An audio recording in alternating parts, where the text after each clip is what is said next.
राजस्थान के विधानसभा चुनाव सर पर हैं, लेकिन भारतीय जनता पार्टी अभी भी प्रदेश में अपने अंदरूनी मामलों को सुलझाने में लगी हुई है। अगर जल्दी ही इस कलेश को नहीं सुलझाया गया तो पिछली बार की तरह इस बार भी प्रदेश में भाजपा को करारी हार का सामना करना पड़ सकता है। दरअसल चुनाव के लिए जारी की गई उम्मीदवारों की लिस्ट में भाजपा ने अपनी पार्टी से प्रदेश के पूर्व मुख्यमंत्री रही वसुंधरा राजे का नाम तक शामिल नहीं किया है और इसी को लेकर पार्टी में एक नया बवाल शुरू हो गया है, क्योंकि चुनाव में वसुंधरा राजे को नजरअंदाज करना अब पार्टी पर बैकफायर करता हुआ नजर आ रहा है, जहां पूरा आरएसएस भाजपा के खिलाफ खड़ा हो गया है। यानी एक तरफ चुनाव की डेट नजदीक आ रही है और दूसरी तरफ राजस्थान में भाजपा के आंतरिक मुद्दे सुलझने के बजाय उल्टा बढ़ते जा रहे हैं। तो क्या बवाल आने वाले चुनाव में बीजेपी को भारी पड़ सकता है? क्या वजह है कि पार्टी अपनी इतनी बड़ी नेता को इस तरह नजरअंदाज कर रही है? और अगर वसुंधरा राजे नहीं तो फिर किसके चेहरे के साथ भाजपा ये चुनाव लड़ने का प्लान बना रही है? आइए सब कुछ जानते हैं हमारी आज की इस वीडियो में।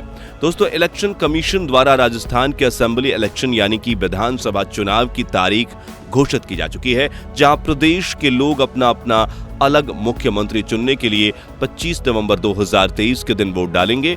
एक तरफ राजस्थान की मौजूदा कांग्रेस सरकार है, जिसमें प्रदेश के सीएम अशोक गहलोत और सचिन पायलट का एक अलग ही मुद्दा चल रहा है, तो वहीं दूसरी तरफ बीजेपी में भी अंदर ही अंदर एक भूचाल आया हुआ है और भूचाल अब इतना बड़ा रूप ले चुका है कि आने वाले इलेक्शन में यह बीजेपी के लिए हार की वजह भी बन सकता है। दरअसल अभी हाल ही में भाजपा की तरफ से राजस्थान चुनाव के लिए उनके प्रत्याशियों की पहली लिस्ट जारी की गई है। इस लिस्ट में 41 नाम है, जिसमें पार्टी ने 7 सांसदों को भी शामिल किया है। लेकिन ये बड़ी ही चौंकाने वाली बात है कि सूची में भाजपा की तरफ से राजस्थान के मुख्यमंत्री रह चुकी वसुंधरा राजे को शामिल नहीं किया गया है और इसको लेकर पार्टी में एक नया बखेड़ा शुरू हो गया, जिसमें आरएसएस भी कूद पड़ा है। अब आरएसएस का इस मुद्दे को लेकर क्या स्टैंड है, ये जानने के लिए चलिए हम आपको वसुंधरा राजे के बारे में थोड़ा बताते हैं, ताकि आपको उनके राजनीतिक कद का ठीक से अंदाजा हो पाए। 1953 के दौरान बॉम्बे में जन्मी वसुंधरा राजे ग्वालियर के महाराजा और शाही मराठा खानदान सिंधिया के मेंबर जीवाजी राव सिंधिया शिंदे की बेटी है। वसुंधरा राजे 1984 के दौरान ही राजनीतिक में उतर आई थीं और ये भाजपा के उन चुनिंदा नेताओं में से एक हैं जिन्होंने इस पार्टी को बनाने में अहम रोल निभाया है। वसुंधरा राजे का पॉलिटिकल करियर भी काफी अच्छा रहा है। ये 2 बार राजस्थान के मुख्यमंत्री रह चुकी हैं। इसमें पहली बार इन्होंने 2003 के दौरान सत्ता संभाली थी और दूसरी बार 2013 में राजस्थान की जनता ने इन्हें अपना मुख्यमंत्री चुना था। यानी राजस्थान की राजनीति में वसुंधरा राजे की अहमियत और उनकी लेगेसी को नजरअंदाज नहीं किया जा सकता। लेकिन भाजपा फिलहाल यही गलती करते हुए नजर आ रही है। दरअसल अभी हाल ही में प्रधानमंत्री नरेंद्र मोदी राजस्थान के लोगों को संबोधित करने और पार्टी की परिवर्तन संकल्प यात्रा रैली का हिस्सा बनने के लिए जयपुर पहुंचे थे। सभा में मौजूद लोगों की उम्मीद थी कि मोदी जी प्रदेश के आगामी चुनाव के लिए पार्टी के चेहरे के रूप में वसुंधरा राजे के नाम की घोषणा करेंगे, क्योंकि वसुंधरा जी ही इस पिछले 4 इलेक्शन में राजस्थान में बीजेपी का चेहरा रही हैं। लेकिन उनके नाम की घोषणा करना तो दूर, पीएम मोदी ने वसुंधरा राजे से आई कांटेक्ट तक नहीं किया। अपने भाषण में मोदी जी ने यह हिंट दिया कि इस बार राजस्थान के असेंबली इलेक्शन में शायद बीजेपी बिना सीएम फेस के ही चुनाव लड़ने वाली है, जहां पार्टी का चेहरा उनका सिंबल यानी कमल का फूल होगा। दरअसल अपने भाषण के दौरान मोदी जी ने कहा कि मोदी का मतलब वादों का पूरा होना है और हमारी यानी पार्टी की पहचान व हमारा अभियान सिर्फ कमल का फूल है। अब जैसा कि आप लोग जानते ही होंगे कि जिस भी स्टेट में भाजपा बिना सीएम उम्मीदवार घोषित किए हुए चुनाव लड़ती है, वहां पार्टी का चेहरा मोदी जी ही होते हैं। इसका मतलब साफ है कि भाजपा इस बार आज राजस्थान का विधानसभा चुनाव मोदी जी के चेहरे पर लड़ने वाली है और इस चीज की पुष्टि तब हो गई जब पार्टी चुनाव के लिए अपने उम्मीदवारों की लिस्ट जारी की गई, क्योंकि उस लिस्ट में वसुंधरा राजे का नाम कहीं भी नहीं था। अब अगर समय में थोड़ा पीछे जाकर देखें तो पता चलता है कि भाजपा चुनाव लड़ने की यह स्थिति या तो तब अपनाती जब सीएम के लिए उम्मीदवार का नाम घोषित करने पर पार्टी के बंटने का खतरा होता है, या फिर तब जब स्टेट में भाजपा के लोकल लीडर्स अपने प्रतिद्वंदी को हराने में कमजोर होते हैं। ऐसे में पार्टी मोदी जी के चेहरे का सहारा लेकर ही प्रदेश में चुनाव लड़ती है अब वसुंधरा राजे के केस को अगर देखा जाए तो उनकी लीडरशिप कमजोर तो बिल्कुल नहीं है, क्योंकि वो राजस्थान के मौजूदा कांग्रेस मुख्यमंत्री अशोक गहलोत को एक बार नहीं बल्कि 2 बार मात दे चुकी हैं। ऐसे में भाजपा द्वारा वसुंधरा राजे को साइडलाइन करने का पहला कारण ही सही नजर आता है, क्योंकि पार्टी की आला कमान भले ही पार्टी में कला होने की बात से कितना भी इनकार करती रहे, लेकिन अंदरूनी खबर यही है कि राजस्थान की भाजपा पार्टी 2 गुट में बढ़ चुकी है। इसमें एक तरफ वसुंधरा राजे ग्रुप है, दूसरी तरफ यूनियन मिनिस्टर व जोधपुर एमपी गजेंद्र सिंह शेखावत का गुट है।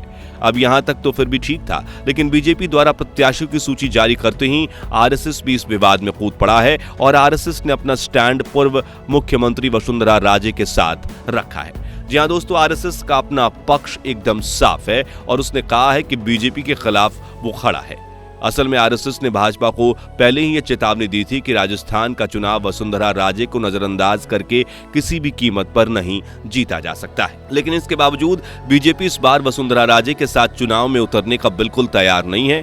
यानी देश की रूलिंग पार्टी ने आरएसएस की चेतावनी को सीरियसली नहीं लिया है और यही चीज इस बार भाजपा को चुनाव में भारी नुकसान पहुंचा सकती है, क्योंकि आरएसएस खुद को भले ही कितना भी नॉन पॉलिटिकल ऑर्गेनाइजेशन कहता हो, पर सच यही है कि भारत की राजनीति में इसका सीधा दखल है और अपने बल पर यह किसी भी सरकार को बनाने और गिराने का दम रखता है। अब यहां आपके मन में यह सवाल जरूर आ रहा होगा कि बीजेपी आखिर वसुंधरा राजे से इतना नाराज क्यों है, कि उसे आरएसएस के विरोध में जाने की भी चिंता नहीं है। अब इस मुद्दे पर आधिकारिक तौर से तो अभी तक कोई बयान नहीं दिया गया है, लेकिन सूत्रों के मुताबिक इसकी वजह वसुंधरा राजे की वर्तमान रहे मुख्यमंत्री अशोक गहलोत के साथ दोस्ती और साठगांठ हो सकती है। दरअसल अशोक गहलोत इस बात को खुद कह चुके हैं कि उनकी पार्टी के नेता सचिन पायलट ने जब उनके खिलाफ विद्रोह शुरू कर दिया था तो उस सिचुएशन से निकलने में वसुंधरा राजे ने उनकी मदद की थी।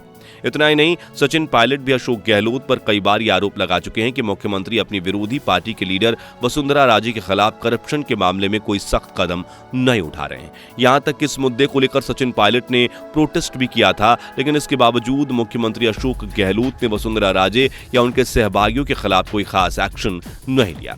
ऐसे में बीजेपी द्वारा वसुंधरा राजे के इस बार चुनाव में साइडलाइन करने की एक ठोस वजह यह हो सकती है, क्योंकि कोई भी पार्टी ये नहीं चाहती कि उनके खेमे का कोई वरिष्ठ नेता विरोधी पार्टी के नेताओं के साथ इस तरह के संबंध बनाकर रखे। साथ ही ऐसे में पार्टी की सीक्रेट इंफॉर्मेशन और स्ट्रेटजी लीक होने का खतरा भी बना रहता है। खैर, वजह चाहे जो भी हो, लेकिन इस बीजेपी द्वारा जारी की गई प्रत्याशियों की लिस्ट से ये तो साबित हो गया है कि वसुंधरा राजे और पार्टी के बीच कुछ भी ठीक नहीं चल रहा है और आरएसएस ने वसुंधरा राजे की तरफ से बोलकर इस मामले को और ज्यादा उलझा दिया है।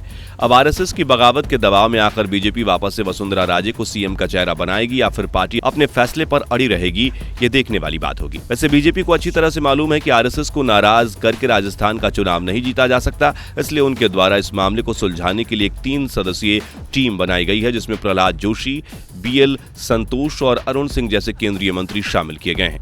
हालांकि चुनाव अब बिल्कुल सर पर है और इतने कम समय में इस मामले को सुलझाना बीजेपी के लिए मुश्किल होने वाला है। वैसे आपको क्या लगता है, वसुंधरा राजे को खुद से अलग करके बीजेपी को फायदा होगा या नुकसान? कमेंट करके अपनी राय जरूर दें। बाकी दोस्तों, आज की हमारी इस वीडियो में बस इतना ही था। वीडियो अच्छी लगी हो तो इसे लाइक और शेयर जरूर करना, और अगर आप हमारे फेसबुक पेज पर नए हैं तो पेज को फॉलो भी जरूर कर लें। मिलते हैं जल्दी एक ऐसी ही और इंटरेस्टिंग वीडियो में, तब तक के लिए गुड बाय, जय हिंद।